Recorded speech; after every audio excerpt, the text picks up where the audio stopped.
Police කොමිසමට බැලලා වැඩක් වෙන්නේ නැහැ. දැන් මේක නාමල් රාජපක්ෂ කිව්වා කියලා පොලිස් කොමිසමට බයින්න ලෑස්ති වෙන්න එපා ආයෙ ගිහිල්ලා. මොකද පොලිස් කොමිසමට චෝදනා නගන එක පැත්තකින් අනිත් පැත්තෙන් රාජ්‍ය නිලධාරීන්ට චෝදනා නගනවා. ඔබතුමාලාගේ ජනාධිපතිවරයා කියනවා හමුදාව කියලා තුවක්කු පල්ලා මිනිමරනවා කියලා. මොකද්ද මේකේ තේරුම? මේක රටක්. මේක රටක් කරු කතානායකතුමනි. ඔබතුමාලාගේ ප්‍රශ්නයක් තියෙනවා ආරක්ෂක කවුන්සිලේ කතා කරගන්න. ආරක්ෂක කවුන්සිලේ කතා කරගන්න.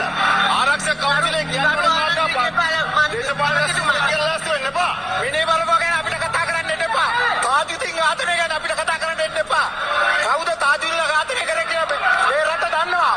තාජුදීන්ලා ඝාතනය කරලා වසන්ත වික්‍රමතුංග ඝාතනය කරපු මිනිමරුව ඇවිල්ලාද මෙතන මිනිමරුව කතා කරනවා ඝාතනය ගැන.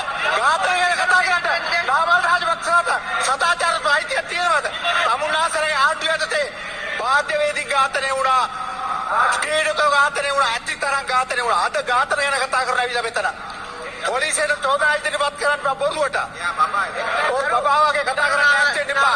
එක්තැනි කොට අතුරුදහන් කරලා නායකතුමනි මම මේ කිව්වේ මම කියන එකක් නෙවෙයි ඔබතුමාලායි කරු ජනාධිපතිතුමා කියපු එක. දැන් ඔබතුමා පොලිසිය බාර ඇමති යහපාලන ආණ්ඩුවේ දූෂණ මර්ධන කමිටුවේ සභාපති. ඒ කාලෙත් මෙතුමා තමයි ওই පරීක්ෂණ කෙරුවේ. කලබල වෙන්න එපා කියන කරු අග්‍රාමාත්‍ය පොඩ වාඩි කරන්නකෝ මේ ළමයාව. බලන්නකෝ හැසිරෙන විදිය. ඔබතුමියට හොඳ නැහැ. කරු කතානායකතුමනි පැහැදිලිවම අපි ඔබතුමාලාගෙන් ඉල්ලන්නේ මේ ප්‍රශ්න පිළිබඳව ඔබේ අවධානය යොමු කරන්න. මේ ප්‍රශ්න පිළිබඳව ඔබේ අවධානය යොමු කරන්න. මේ සිස්ටම් එක හදන්න. එහෙම නැත්නම් ඔබතුමාලාගේ ඔළුවට එන කාරණේ මැතිවරණ වේදිකාව එකකුයි එළියට ගිහලා තව එකකුයි ගැන කතා කරන්න එපා. අපි මේ මඩ ගන්න ලෑස්ති වෙන්නේ නැහනේ. මම ඔබතුමාලාට චෝදනා කරන්නේ නැහනේ. ඔබතුමාලා කියපු කාරණේ පිළිබඳව මම ප්‍රශ්න කරුවේ. ඒතකොට තරහ යන්න එපා. ඒක හොඳ නෑ. ඔබතුමාට අපි ප්‍රශ්නයක් නැගුවට පස්සේ ඒ ප්‍රශ්නේ පිළිබඳව ඔබතුමාට තරහ යනවා නම් කල මූලාධිකාරියට මට දුන්නේ මම මොනව කරන්නද? මම මේ විපක්ෂින മന്ത്രിවරයෙක්.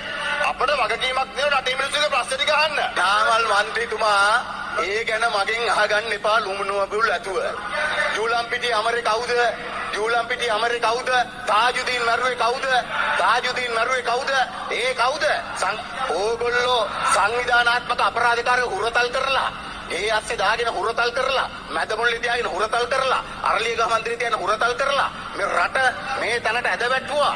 සුදු වෑන් වලින් ගෙනල්ලා මේ රටේ ජනතාව පැහැරගෙන ගියා. ඒ කවුද? සංවිධානාත්මක අපරාධකරුවෝ නෙවෙයිද?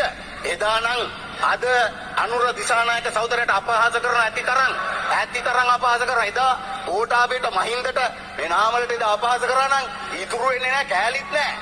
අලු වෙනවා අලු දූවිලි වෙනවා. ඒ නිසා නැගිටලා මගෙන් අහගන්න එපා. ඒ නිසා වාඩි වෙලා ඉන්න ඔරු පොයින්ට් ඔෆ් ඕඩර් දාලා ඉතිහාසයේ කෙරුවා වහගන්න එපා. අද මේ රට මෙතෙන්ද වැක්කුවේ මේගොල්ලෝ කරපු කෙරුවාවල් නිසා අද එකින් එක එළියට එනවා. ඒ නිසා හරිද?